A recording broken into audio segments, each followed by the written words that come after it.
Basta kay Sir Rojan, ibang klase. Let's go! So, ngayon, discuss naman natin yung essential requisites or yung mga requisites. Slide tayo. Requisites of a contract or elements. Yan. Ang elements or requisites ng isang contract ay nahati pa sa tatlong category. So, meron tayong essential elements or essential requisites na essential, yan, requisites, na ito yung pag wala yan, walang contract. Okay?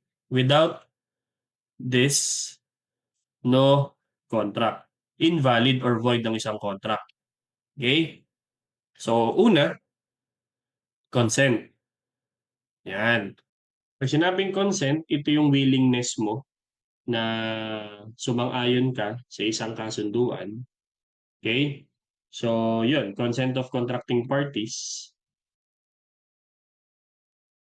Kahit nga hindi ka willing basta binigay mo yung consent mo. Halimbawa, you've been threatened na kapag hindi mo binigay yung oo mo or yung yes mo, ikaw ay papatayin o sasaktan. Nagbigay ka. May consent pa din yun. Valid yung contract kasi may consent eh. So no matter how it was obtained, it can be forced or willingly, may contract tayo. Nagkakaiba lang siya dun sa defective na contract. Kasi although valid siya, pwede siyang void. But you have to prove na ikaw talaga ay forcefully kinuha yung consent, which is sometimes, which is sad, no? Kasi ikaw na nga tong nagrabyado, ikaw tong tinakot, ikaw pa magpapatunay na ikaw ang tinakot. Okay, but nevertheless, dahil may consent kang binigay, kasi hindi naman alam ng tao yan, hindi naman alam ng court yan kung talagang tinakot ka or what, basta presumption natin may consent, may contract. Okay? So, yon. Pangalawa, object, which should be certain. Okay? Object certain, which is the subject matter. Subject matter of the contract. Yan. Yan.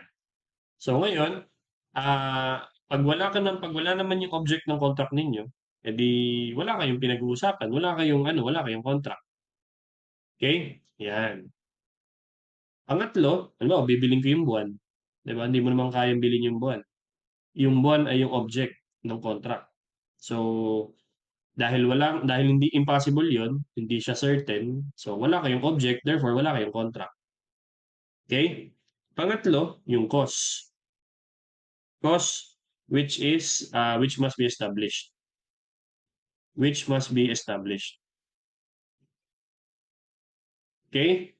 So, itong essential requisites na to will be further discussed in 1318. But then again, discuss na rin natin ng kaunti yan. Dahil nga general rule lang natin ay consensual ang contract, mapapansin ninyo, walang nakalagay dyan yan na delivery or walang writing. Kasi pag nilagyan mo na ng yan, ng it should be in writing, okay, magiging na yan, formal contract. Hindi naman siya nakalagay sa definition. Okay? Pag nilagyan mo ng requirement na delivery, magiging real contract na yan. Which is not anymore general consensual contract. Kailangan siya ay may delivery. Kaya kung papansin ninyo, itong tatlong ito pertains to consensual contracts, which is the definition ng 1305. General rule nga natin, pertaining siya sa consensual. Kasi basta may consent, pumayag, okay? Basta may object, may cause, meron kayong contract. Hindi kailangan nakasulat, hindi kailangan ng delivery, ng actual possession, ayun, meron kayong contract. Okay? So ito yung essential requisites natin. Although, hindi natin sinasabi na hindi sila essential. Kung ang inyong contract is considered formal, essential requisite ngayon ang writing. Otherwise, kung walang writing, walang formal contract. Kung ang inyong contract is considered to be real, essential requisite ang delivery. Kung walang delivery, walang real contract. Okay? Ayan. So, hindi magkakaroon tayo ng real contract or formal contract. And the second category ng elements ng isang contract is natural elements. Dito naman, it presumes to exist even though na hindi siya nakasulat. Even though it is not stipulated. Okay? Example natin, warranty against eviction, warranty against hidden defects. Hindi kailangan nakasulat 'yan para magkaroon ng para ma-establish yung validity ng element na 'yan, nung natural element. Halimbawa, yung warranty against eviction, hindi pala sa kanya yung binenta niya. Okay? So nalaman mo may kumukuha or may umaangkin na iba nung binili mo. So hindi niya winarant. Hindi niya pwedeng sabihin, bakit nagkasundo ba tayo na kailangan sa akin 'yan? Hindi gano'n. Pag sinabing natural, natural na 'yan, inherent na 'yan do'n sa contract na dapat 'pag nagbenta ka sa'yo 'yan. So may warranty against eviction ka dapat na nakalagay na diyan. Kahit na hindi tayo nagkasundo, hindi natin napagkasunduan 'yan, it's already presumed to exist unless sinet aside or suppressed by the parties. Okay? So example natin, warranty against eviction or against hidden defects. Halimbawa, nagbenta ka ng ano, ng baka.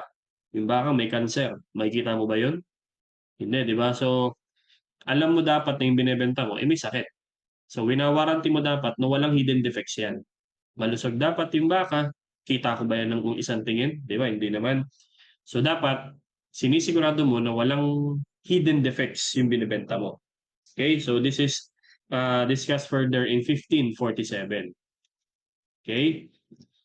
And pangatlo, meron tayong tinatawag na accidental elements. Pag sinabing accidental, ito na yung agreed stipulations.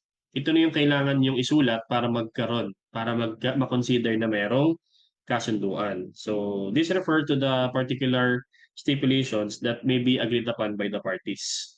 Okay? Pwedeng paano yung payment, kung may interest, kung saan magbabayad. Okay?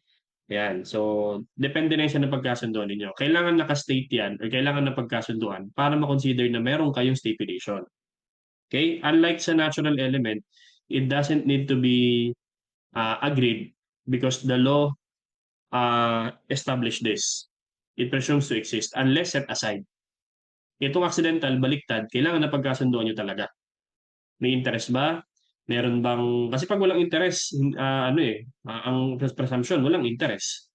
Okay? Hindi nakasulat eh. Kailangan na pagkasunduan yun. Paano in terms of payment, installment, cash, or wire transfer, saan dapat magbayad, etc. So ito yung mga kailangan nyo ipagkasunduan para masabi nyo ito talaga. Okay? Ayan. So hindi mag-i-exist to without stipulated. Cannot exist without being agreed upon or stipulated. Kaya kailangan talaga ay part yan ng inyong agreement. Cannot exist without being agreed upon or stipulated. And then lastly, sunod ko na lang dito yung stages. Okay? Ano ba ang buhay ng isang contract? Nagsisimula yan sa preparation or conception. Dito nagkakasundo kayo. Or generation. Yan. So, number 1, preparation or negotiation or conception. Yan. Or generation. Okay lang. Dito nagkakasundo pa lang kayo. Wala pa talagang definite agreement. Although meron na kayong offering, may bargaining na nangyayari. Pero wala pang consent, mutual consent. Pag nagkaroon na kayo ng mutual consent, perfected na yan. So, perfection. Dito nagkakaroon or birth. Yan. So, ito ay conception pa lang. Okay? Pag nagkasundo na kayo, meron na kayong definite agreement. Okay? Meron na kayong subject matter, may cost na. Tapos, accepted by mutual consent, perfected yung contract. Meron na kayong contract. And then, kapag naman na-perform na yung dapat i-perform, ano yung part ng inyong contract, na-execute na ninyo yung contract, it's considered to be consummated or consummation na tayo. Hindi consummation, ha? Consummation. Yan. Or death. Yan. Or termination. So, pag tapos na ninyong gawin, yung dapat yung gawin, as part of your agreement, okay, be considered consumed na yung contract ninyo or consummated na. Okay? So, yun. Dito natatapos yung Article 1305 tungkol ito sa concept ng contract. So, diniscuss natin dito yung definition, ano yung pinag-uusapan sa definition, ano yung mga characteristics ng isang contract, at yung mga requisites or elements ng isang contract. Diniscuss din natin yung stages. So, medyo mahaba siya kasi introduction siya ng contracts eh. Okay? Next video natin, pag-uusapan naman natin yung mga um, classifications ng isang contract. So, medyo mahaba-haba din yan. Pero part pa rin to ng 1305. Okay? So, yun. I hope meron ako nadagdag sa inyong bagong learning na magagamit din sa inyong mga klase. Kung medyo nabilisan ka or medyo nadamihan ka, ulitin mo yung lecture natin, I'm sure makukuha mo rin yan. Yung lagi sinasabi sa inyo, mag-aral kayo mabuti, mag-ingat palagi, at laging tatandaan, ibang klase ka. Bye-bye!